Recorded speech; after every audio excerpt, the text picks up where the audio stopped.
Voltamos a apresentar a Conexão pela TV pela FM 103.3. Após o domingo marcado pela chuva, a semana começou com um tempo nublado e nevoeiro no Rio Grande do Sul. Nesta segunda-feira, as temperaturas não variam muito no estado.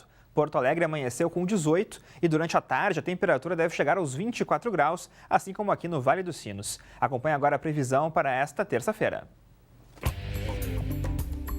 Nesta terça-feira, a presença de uma frente fria no litoral ainda favorece a formação de nuvens carregadas. Em todo o estado, o sol aparece pouco e chove forte a qualquer hora. Não chove apenas no oeste. Nos vales e encosta da serra, o tempo fica nublado e chove no final do dia. No Vale dos Sinos, as temperaturas ficam entre 18 e 25 graus.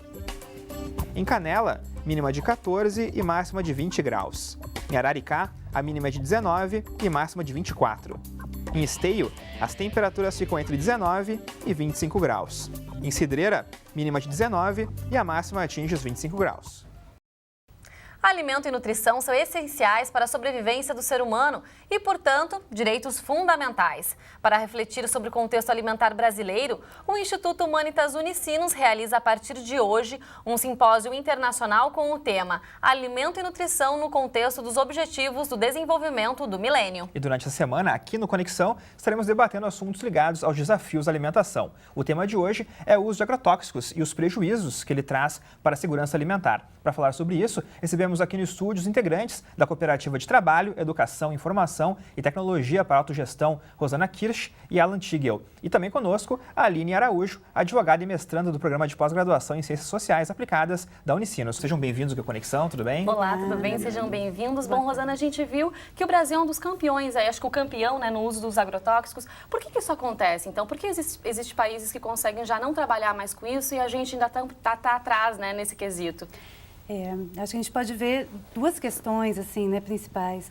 Uma é que há países onde a legislação já está bastante avançada, e que conseguiram impedir que esse tipo de produto chegue à mesa, da população. E isso tem muito a ver com a organização da própria sociedade civil, para construir legislações que cuidem da população, Uma outra questão também tem a ver com a organização do próprio mercado capitalista, que, a produção de agrotóxicos movimenta muito recurso. Então, se alguns países proíbem, em outros países eles precisam deslocar essa produção. E o nosso país, que ainda tem uma legislação frágil, acaba sendo um desses lugares. Uma coisa que todo mundo fica curioso, certamente, o Alan pode responder isso para a gente, quais são, então, os prejuízos, os danos que pode trazer, então, à saúde da pessoa ou esse uso indiscriminado dos agrotóxicos?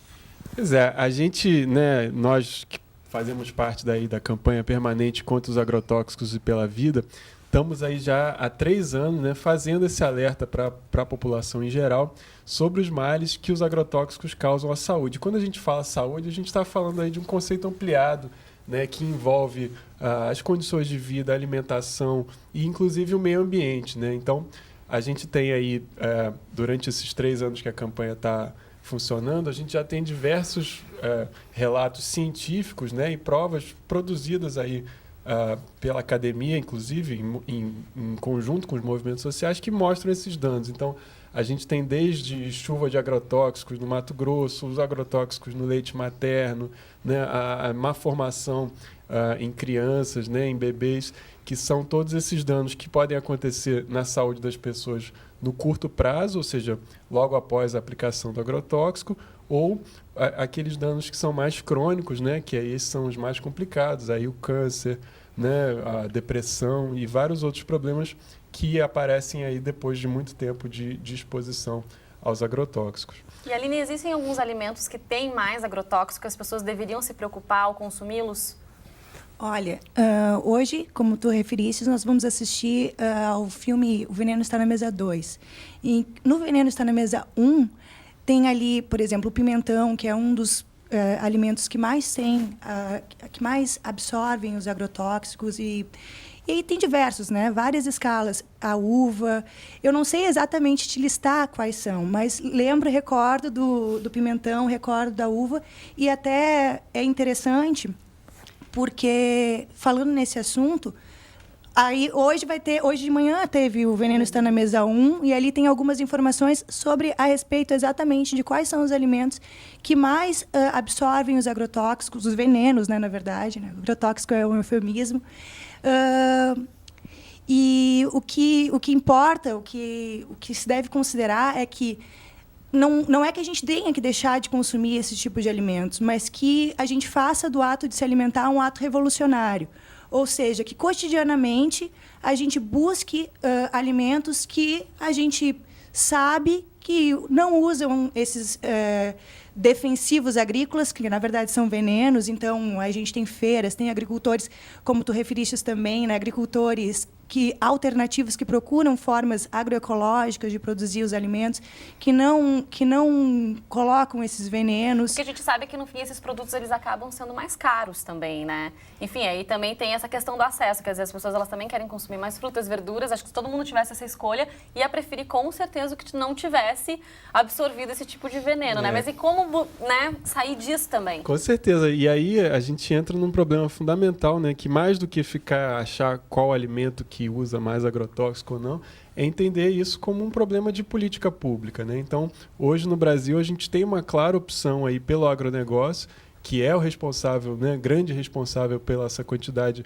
enorme de venenos que trouxe a gente a ser o maior consumidor de agrotóxico no mundo, né? Então, sim, para a gente ter uma ideia, tem 14 produtos proibidos no mundo que continuam a ser utilizados aqui no nosso país. Exatamente. E aí, quando a sociedade se mobiliza para pressionar o governo, né, o Estado, a proibir esses agrotóxicos, a gente tem uma pressão enorme vindo das empresas do agronegócio e principalmente da bancada ruralista, né, que faz, né, um assédio muito grande, por exemplo, em quem faz essa legislação, né, ou seja, o Ministério da Saúde, através da Anvisa, o IBAMA, né, pelo Ministério do Meio Ambiente e o Ministério da Agricultura, que fazem esse registro dos agrotóxicos, eles sofrem uma pressão muito forte do agronegócio para que se continue usando cada vez mais veneno. Até esses pequenos produtores, eles falaram que, na verdade, a lei acaba protegendo quem age contra a natureza, digamos assim, e eles têm que ir, né, se virar realmente, tirar do próprio bolso para conseguir que esse produto ele tenha realmente qualidade, que ele não tenha o uso do agrotóxico. É isso aí, bom. E eu lembro do Silvio Tender, né, que dirigiu o filme Veneno Está na Mesa. Eu conversei com ele na época que ele estava lançando o primeiro filme. Ele lançou, inclusive, no YouTube também, para que as pessoas pudessem ter contato, né, com o filme. E é interessante saber disso também, Rosana, se as pessoas elas têm a consciência de quanto o agrotóxico faz mal. Vendo o filme, a gente fica assustado e fica realmente vendo várias informações importantes sobre isso. Mas as pessoas têm, será, a real consciência do quanto é ruim o agrotóxico para a saúde? Essa é uma questão, né? O quanto que se divulga os prejuízos que o agrotóxico faz, né? Então, se tu tem uma alimentação que chega à mesa das pessoas, que quase toda ela tem agrotóxico, né? Por que não é noticiado e informado nas escolas, nos hospitais, nos espaços de formação acadêmica, por exemplo, né, que esses produtos trazem prejuízo para a saúde, né? Quais são os interesses? Aí o Alan fala, né, das empresas, bancada ruralista, a gente sabe da própria legislação que acaba protegendo esse tipo de produção. Então, há um acesso à informação ainda restrito e que a escola, os espaços de saúde têm um papel fundamental de trazer essa informação para a população. E um outro aspecto ainda é da assessoria técnica ao próprio agricultor. Quer dizer, o quanto assessores técnicos estão levando a informação para o agricultor de um outro tipo de produção possível. Porque também ficam esses mitos, né, que produzir de maneira agroecológica é mais difícil, né, que produzir alimentos sem agrotóxico é mais difícil. Então, existe alguns campos aí que mexem com política pública que tem um papel fundamental de fazer com que a população que consome e a população que produz tenha essa informação dos prejuízos que o agrotóxico faz para quem manipula e para quem come depois também. É interessante ressaltar acerca desse assunto da informação e do nosso direito à informação, inclusive nós como consumidores de alimentos, que existem vários projetos em tramitação no Congresso Nacional, inclusive um projeto de lei proposto pela senadora Cátia Abreu, que pretende restringir ainda mais a rotulagem dos produtos que contêm derivados de sementes transgênicas.